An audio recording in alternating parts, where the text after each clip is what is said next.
Egypt is in trouble, as it faces significant economic challenges with its currency experiencing a sharp decline and causing widespread concern throughout the nation. International investors are showing signs of hesitation, particularly in light of the $58 billion investment in the new administrative capital of Egypt, which has yet to yield promising results. But there is newfound hope for Egypt as the UAE steps in to make a change. In a groundbreaking move, Cairo recently inked a deal with Abu Dhabi to build a new city along the country's Northwestern Shore, and it is the largest foreign direct investment in Egypt's history. Many view this ambitious project as Egypt's own version of Dubai, as the new city will embody the essence of modern urban living, boasting world-class residential areas, hotels, schools, entertainment facilities, and public services. With a projected timeline spanning over the next 2 decades, the completion of this transformative endeavor promises a brighter future for Egypt. But critics argue that by endorsing the agreement, Egypt risks relinquishing a portion of its sovereignty, transforming it into an Emirati-controlled enclave. Yet Egypt finds itself in a precarious financial situation, teetering on the brink of bankruptcy, and this deal might just be the life jacket to rescue its drowning economy. Today, let's explore the upcoming new city set to transform Egypt. Don't forget to click on that subscribe button and like this video, as it's the best way to support this channel. At first glance, the idea of constructing a new city on the barren northwestern coast of Egypt, located 140 kilometers away from major population centers and lacking in natural resources, seems absurd. However, countries often don't rely only on physical resources to achieve prosperity. Singapore, Mauritius, and Israel serve as prime examples of resource-poor regions that successfully transitioned into high-income economies. When El-Sisi assumed the presidency in 2014, Egypt appeared to be following a similar trajectory. Yet, the government found itself ensnared in a debt crisis. The value of the Egyptian pound plummeted, inflation soared, and foreign currency reserves dwindled. El-Sisi's solution was to inject tens of billions of dollars into infrastructure projects, many of which exceeded their budgets. Unsurprisingly, Cairo found itself in an even deeper hole. Since taking office, El-Sisi has quadrupled Egypt's foreign debt to $164 billion, with debt servicing now consuming a significant portion of the government's annual expenditures. In 2024 alone, Egypt faces the daunting task of repaying $32.8 billion in external debt. Desperate for cash, Egypt has struck a deal with the UAE to develop a prime stretch of its Mediterranean coast, known as Ras El-Hekma.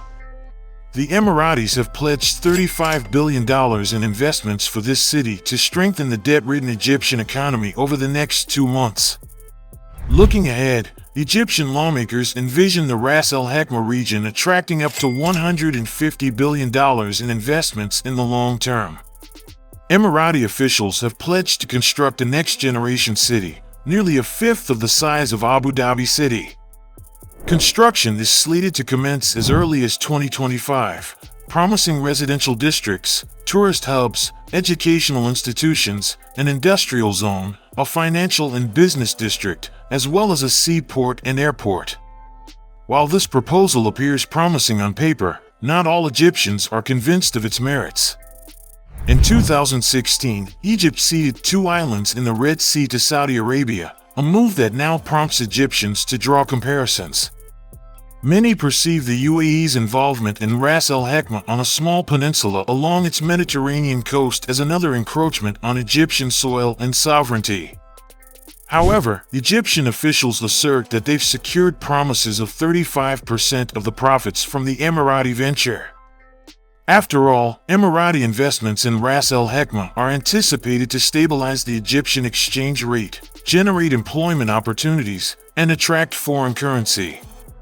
Therefore, El-Sisi's ultimate goal is to leverage Emirati support to lift Egypt out of its current economic crisis, so the Emirati deal is presented as a lifeline for the Egyptian economy. Spanning over 170 million square meters, Ras Al-Hekma will be transformed into a modern integrated city designed for a thriving future.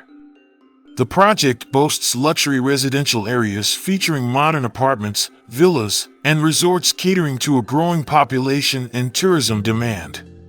The new city will boast world-class amenities including hospitals, educational institutions, and universities, providing residents with exceptional living standards.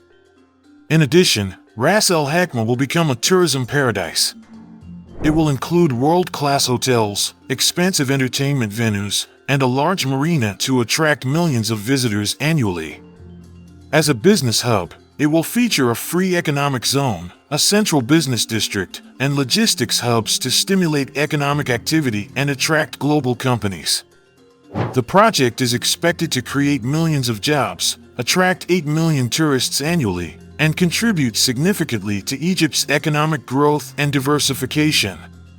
There are also plans to build a brand new international airport that will connect Ras Al-Hekma to the rest of the world, and a high-speed railway connection to make travel seamless and swift. To build all this, the project is to embrace renewable energy sources, ensuring a sustainable future. The first phase of developing Ras Al-Hekma began in June 2018, with the government acquiring approximately 28 kilometers of beachfront land. The second and current stage aims to remove houses and land up to 6 kilometers deep from the beach. As with any megaproject, the Ras Al-Hekma development has its own fair share of controversies and complications. Home to 10,000 people, most of the area is an underdeveloped desert, with a predominantly Bedouin population working in agriculture and trading. According to government officials, Ras Al-Hekma produces 17% of the country's olives and 26% of its figs, both crops that require a desert environment to grow. Over the past few months, the Bedouins have been in anguish, fearing displacement from their lands to pave the way for Emirati investments. The Bedouins have been living in the region since the British occupation, and residents claim that these olive and fig trees are older than El-Sisi, and even the UAE itself. These people are at the risk of being evicted from their homes and not receiving adequate compensation for their displacement, making this project so much more contentious. Meanwhile, Egypt on its own presents limited opportunities for economic expansion. Its capital, Cairo, suffers from overcrowding, inefficiency, and deterioration. Revamping Cairo's infrastructure would prove more costly than constructing new cities elsewhere. Similar to the new administrative capital, Ras Al-Hekma aims to emerge as a premier financial and business center in the Eastern Mediterranean, serving as a new gateway for increased foreign investment into Egypt. However, significant uncertainties persist. The feasibility of establishing a navigable deep-water port at Ras Al-Hekma remains uncertain. While a commercial seaport would serve the Emirati Navy and complement its facilities in Eritrea, it may not accommodate larger commercial or naval vessels due to insufficient depth. Converting the existing shoreline into a deep-water port would entail substantial expense and complexity. Moreover, Ras Al-Hekma currently lacks adequate infrastructure connecting it with nearby population centers, further complicating its viability. On the contrary, Ras Al-Hekma's proximity to Egypt's recently discovered offshore oil reserves offers potential for sustaining metropolitan development. Now we come to an important question: why is the UAE undertaking this monumental investment in Egypt? First and foremost, Abu Dhabi seeks diversification away from hydrocarbon revenues, hence Ras Al-Hekma serves as a means to generate new income. However, even by Emirati standards, the $35 billion investment is extraordinary. Essentially, Abu Dhabi is extending a bailout to Cairo in all but name, although the Emirati deal may come with conditions attached. Some Egyptians speculate that Ras Al-Hekma could achieve a degree of political autonomy from the rest of Egypt. In essence, Egypt's economy, tightly controlled by the military, poses significant challenges. Developing a new city necessitates more than just impressive infrastructure. It demands new legislation, innovative ideas, influx of population, and new governance structures. It's conceivable that Ras Al-Hekma could eventually be designated as a special economic zone, effectively segregated from the rest of Egypt. For the Emiratis, it's a matter of grand strategy. In 2018, the UAE's landing of troops on Yemen's Socotra Island and subsequent de facto annexation drew fire from Yemen, but their actions remained unchallenged. By establishing a military presence at the mouth of the Red Sea and the Indian Ocean, Abu Dhabi strategically monitors a crucial choke point for maritime trade. The development of Ras Al-Hekma would extend this influence to the Suez Canal, effectively granting the UAE control over both ends of the Red Sea, thereby bestowing significant political leverage in broader geopolitical contexts. Abu Dhabi's move to develop Ras Al-Hekma on the Egyptian coast is aimed at strengthening its relationship with Cairo, a nation over 10 times its size and the dominant military force in the region. Despite Egypt's larger population, the UAE holds greater economic power with a GDP disproportionate to its population size, thereby exerting significant influence over Egypt's population of 110 million. Furthermore, the Ras Al-Hekma project serves a geopolitical purpose by directly challenging Saudi Arabia's Neom City project on the Red Sea coast. The rapid development of strategic alliances between Abu Dhabi and Cairo suggests a shared goal to counterbalance Saudi Arabia. Another geopolitical aspect of the Ras Al-Hekma project pertains to Turkey, which holds significant economic and military influence in the eastern Mediterranean and West Asia.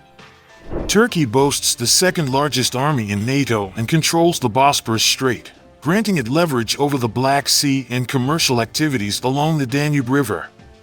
Nevertheless, the UAE and Egypt aim to alter this dynamic. If successful, Ras Al-Hekma could provide Abu Dhabi and Cairo with enhanced influence in the eastern Mediterranean. All in all, Ras Al-Hekma holds the potential to boost Egypt's economy as affluent tourists and services gravitate toward the area.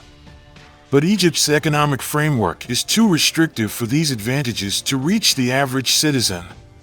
Regular Egyptians are unlikely to see or reap the benefits of the project, much like pouring wine into the desert.